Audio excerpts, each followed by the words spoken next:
झाला. चला लवकर लवकर. महावीर गोविंदा पथक रेडी आहात तुम्ही?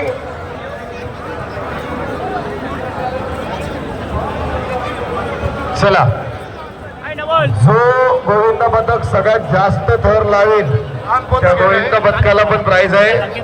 पहिलं पारितोषिक जे आहे आपलं ते महावीरचं लहान पथक आहे का आता? नाही, मेन पथक, मेन पथक आहे ना. पहिलं बक्षीस आहे 1,21,000 रुपये. दुसरं बक्षीस 71,000 रुपये. तिसरं बक्षीस अंतिम राहील. हा, आणि पंचांचा निर्णय अंतिम राहील. प्रत्येक गोविंदा पथकाचा एक गोविंदा. चला गोविंदा पथक लवकर रेडी आहेत का? चला गोविंदा पथक. पुढच्याही पथकांना विनंती, जी आपली चर्चा आहे, जो आपला गेम आहे, तो आपण आधीच चर्चा करून यायची आहे. एकदा या खाली आल्यानंतर एवढा वेळ घ्यायचा नाही.